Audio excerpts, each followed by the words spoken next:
As Tessa unpacks her belongings in the dorm room she will share with Steph, her roommate, her mom calls her asking her if she is settling in all right.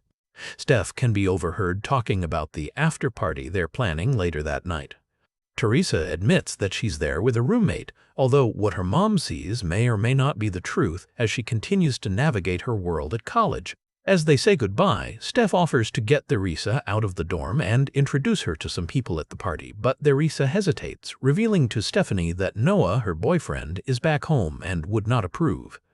As they drive onto the campus, Steph tells Tessa that you can't not do things. She pulls up in front of the campus as Teresa gets to take in all of the new sights and sounds of college. Teresa enters Steph's room in her dorm with a box of her stuff for human food. As she steps in, the first thing she sees is Steph talking, but more like vaping, with a blonde girl in a corner. This immediately doesn't sit well with Tessa, not that concerns Steph. She introduces Teresa, who's already looking for an out, to her friend Molly and makes it known that Teresa's there because of her and her boyfriend, Noah. Molly makes no attempt to get up or even pretend to be on her best behavior and proceeds to tell Teresa what is and is not true about Teresa and those people she can run into around campus. Tessa makes it known that this is her last night before she has her first class and therefore could not stay. Molly says no big deal and offers for her to get a tattoo with her, which is a bit intense but definitely Molly's way of breaking the ice. As Teresa leaves the room, Steph reminds her what number to find her at for future visits. The following day dawns, and now we find Teresa walking across the lush green campus toward one of her first classes, only to run directly into Landon, a friend of her mom's. It turns out he is another face familiar to her back home and is an old school friend of her and Noah's. He has that same sweet disposition she's grown to expect from those in her hometown and expresses his joy at her being there and going to school at Washington. He offers to point her in the right direction for the Econ 101 class she's heading toward before they go their separate ways. Upon finally finding the classroom, Teresa picks the seat nearest the aisle, keeping a nervous eye on all of the faces as they gradually trickle in. During her wait, she has a brief exchange with a friendly gentleman named Benjamin, but her anxiety soon rises to the surface as she sees that Hardin is also in that same class. Her unease immediately sets in as she sees him leaning back in his seat, smirking, and she tries her best to avoid him, but as fate would have it, he ends up having to squeeze right past her to claim his chair as the professor starts the class. After class ends, Teresa rushes out to escape Hardin and the intensity he creates for her. But her exit strategy is foiled when, much to her dismay, he catches up to her outside of the building. Hardin is insistent on trying to know Teresa on this visit, and all Teresa can do is remind him of what he may or may not have thought of the words from one of her favorite books. There she's been running into many people in these first few days that are very fond of, or no, where she has now been told she now has to take on that face too, as Hardin is trying to get her to show and express how she feels about how he is looking at her, so they can both leave that moment in the past. Hardin grabs her by the arm, and when she snaps back for him to not, it breaks what's to come with them both as they walk away. Teresa asks Hardin what will be his story now, as the both are in the middle of a lake where Teresa has that look in her eyes like she knows she can get some realness and seriousness out of him. All Hardin can say to Tessa is that he doesn't think that they can never be friends, as his lips are closer and closer to hers. Teresa's mind is all over the place as they share that kiss. The peace didn't last very long as Teresa then shows back up in the dorm from the lake and is now changing clothes when Stephanie arrives to help take her out on the town for the night.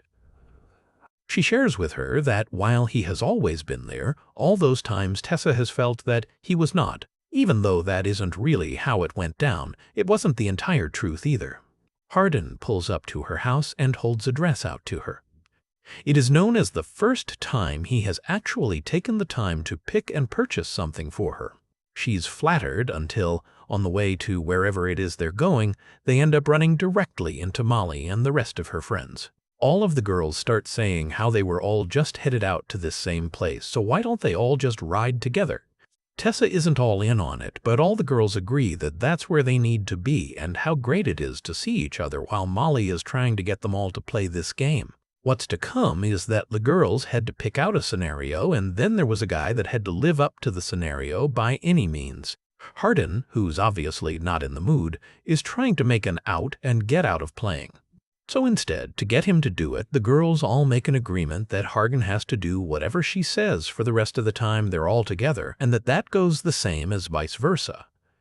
They're all playing Truth or Dare, and with this group it's a do or die, and Hardin's turn is up. So, to be bold, she goes for his story, to have him explain all the tattoos he has and why, how long, or how he was persuaded to make it happen. To their surprise, Hardin does and shares it all. Later that night, when Hardin has his time and turn, he ends up picking Steph as the target, where the goal for her is to have to try and go all night and not be on her phone. That is a very tall task for Miss Stephanie, when all of a sudden, from out of nowhere, Landon pops up and ruins this perfect night Hardin and Tessa could have together. Tessa, in a panic, finds that Noah has been calling the entire night, along with messages pouring in. All hell is sure to break loose.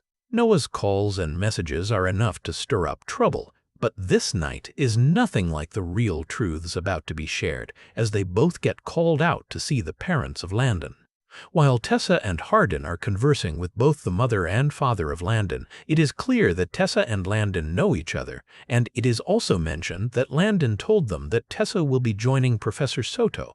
While Tessa is so thrilled to even be known as a writer, it ends up becoming a big target for the night as Tessa looks at Hardin to get the comfort and reassurance that she isn't just some fling.